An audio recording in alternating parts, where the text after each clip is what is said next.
So like I said, we have 3 different knee cuts that we're going to be covering here. And the first one was if he's already seated up, right? And so I can get that early connection with my shoulder into his jawline and all that, right? So generally speaking, if I'm playing guard and someone's just broken up off my guard, a lot of times the process of them breaking my guard open is going to leave me with my shoulders close to the mat. You see that when I'm in this position, right, I've got my knees, my feet close to my butt, so I'm able to bridge if I have to. I might be active with my hooks if I can, but you see that my upper body is not.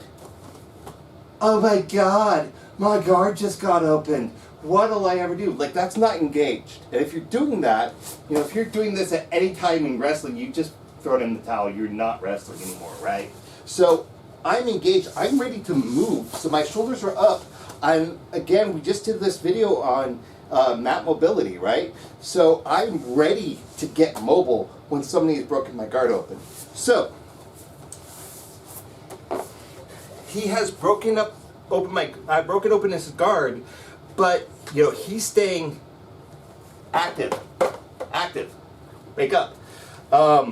So he's staying active, keeping his shoulders off the mat, and so he's got this up, and I'm getting into this combat base. Now, if I'm in a combat base, I'll show you, I really want to be kind of more here, right? I'm a little bit more sunken down. My elbows are to the inside here. I can't do it as well on this other side again because bad knees. So, ideally, I would be a little bit more sunken down here. I would be leaning a little bit less forward.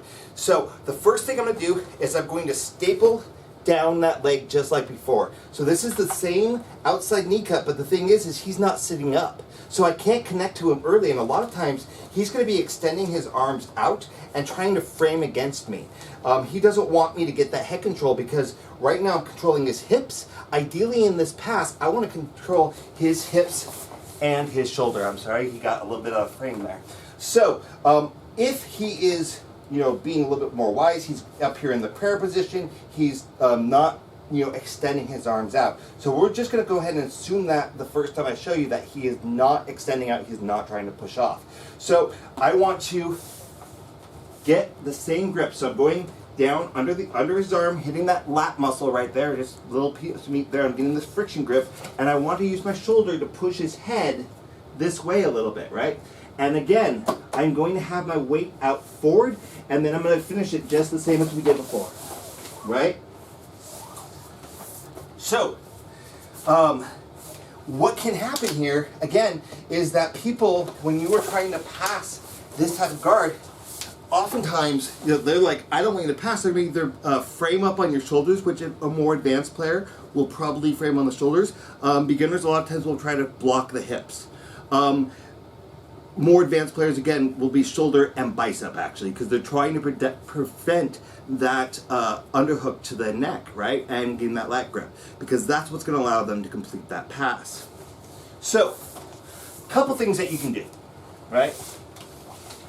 So, if he's extending his arms out, one thing that I can do, and I'll see if I can actually do it with John here, is that if he's extending out, he's pushing on my shoulder, whatever, I'm going to go ahead and take, and I'm going to press down, and I'm going to try to bring this wrist to the mat while I also get this hook here, right? So I get this kind of figure 4 grip, and then I use this to pull him towards me. And what I'm trying to do is eventually move till I can get behind his neck here like this. I need to get real human here, guys. If you guys got local volunteers, please come help me. Okay, so I can get under here, and I'm going to underhook his neck here.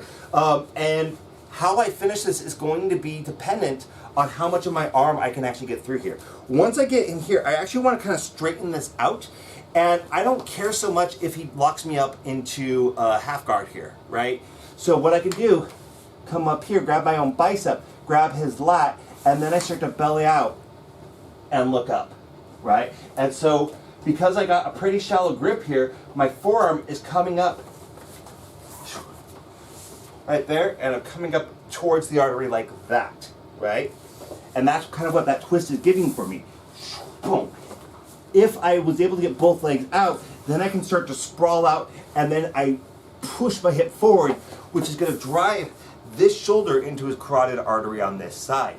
So we can get into that dark stroke. That's one of the options that we can do here. Another thing that can kind of happen is as I'm doing this, you know, maybe he's framing up here and I can't get to all that. So what I might end up doing is I might just abandon and put my lat under his armpit here, right? And then I can kind of force him out, get my legs free. If he does try to lock up on this back leg, it's usually pretty easy for me to get this underhook